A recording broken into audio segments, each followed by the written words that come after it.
میدونم همین الان قلبت چقدر شکسته. شاید فکر میکنی هیچ راهی برای سبک شدن این درد وجود نداره. ولی بیا با هم یه لحظه توقف کنیم و یه نفس عمیق بکشیم. این لحظه ایه که غمت نه انکار میشه و نه فراموش. فقط پذیرفته میشه و کم کم جا برای آرامش باز میکنه. چی میشه اگه یاد بگیری به جای اینکه بار غم رو تنها به دوشت بکشی، با انرژی زنانه درونت، حتی در دل تاریکی، قدرتی پیدا کنی که قلبت رو دوباره بسازه؟ بیا با هم قدم به قدم کشفش کنیم. تو این ویدیو قرار نیست از غم فرار کنیم یا کوچیکش کنیم، بلکه میخوایم یاد بگیریم چطور با احترام به سوگ، با هر نفس و هر قدم دوباره به زندگی و امید برگردیم. حتی اگه قلبت زخمیه، میتونی دوباره حس قدرت و اعتماد به نفس رو تجربه کنی. سوگ چیزی نیست که بتونیم یه روزه پشت سر بگذاریمش. وقتی عزیزانمون رو از دست دادیم یا شاهد خشونت و مرگ جمعی بودیم، این غم عمیق توی قلبمون نفوذ میکنه.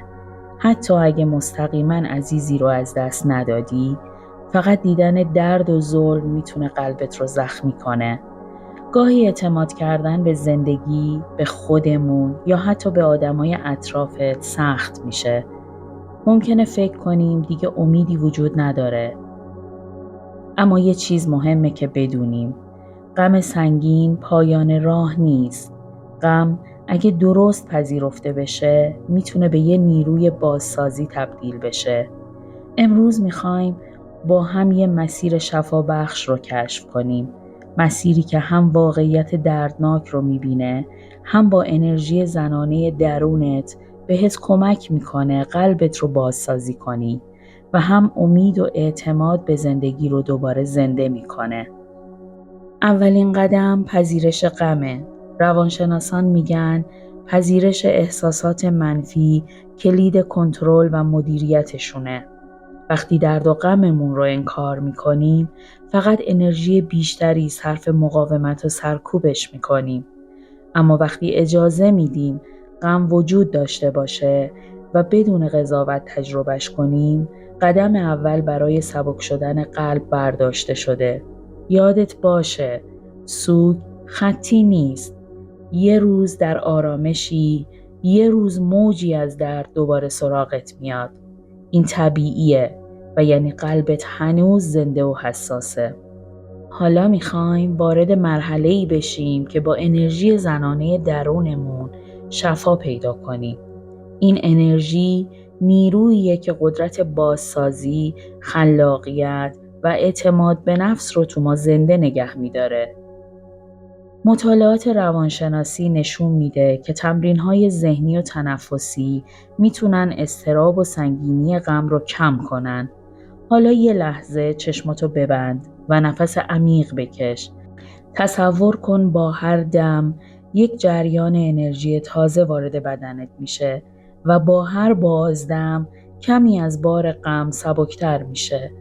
این نیروی درونی حتی در تاریک ترین شرایط هم میتونه بهت کمک کنه دوباره اعتماد و امید به خودت رو حس کنی. غم از بین نمیره، ولی یاد میگیری باهاش زندگی کنی و از دلش قدرت بسازی. میخوام یه کار متفاوت انجام بدی. نه لایک، نه کامنت کلیشه‌ای. فقط اگه حس کردی این حرفا یک ذره از سنگینی قلبت کم کرد، امشب قبل از خواب 3 خط برای خودت بنویس. من حق دارم سوگوار باشم. من حق دارم زنده بمانم. من حق دارم دوباره آرامش رو تجربه کنم.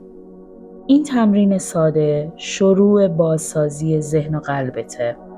وقتی قلبمون شروع به پذیرش و بازسازی میکنه، مرحله بعدی یادگیری اعتماد دوباره است. اعتماد کردن دوباره به خود و دیگران نیاز به مراقبت و دقت داره. روانشناسان پیشنهاد میکنن این اعتماد مرحله‌ای بازسازی بشه.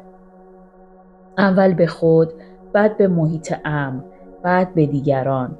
با این روش تجربه سوگ و درد میتونه به یه مسیر رشد و قدرت تبدیل بشه.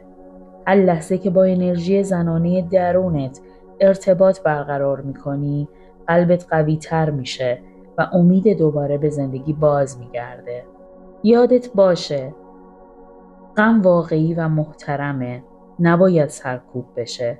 عبور از سوگ به معنی فراموشی نیست، بلکه زندگی کردن با غم و بازسازی قدرت درونیه. انرژی زنانه منبعی قدرتمند برای بازگردوندن اعتماد، امید و شفا. اگر حس میکنی باید قوی باشی ولی خسته ای، این ویدیو رو هر شب نگاه کن و اون رو برای زنی بفرست که میدونی این روزها بی صدا گریه میکنه. بذار بدون تنها نیست و اگه خودت آماده ای در قسمت نظرات فقط یک کلمه بنویس. ادامه میدم. نه برای من، برای خودت، برای اینکه یادت بمونه قرار از این تاریکی عبور کنی. حتی قدم به قدم. و قبل از اینکه از پیشت برم باید بهت بگم حضور تو قانون خودش رو داره.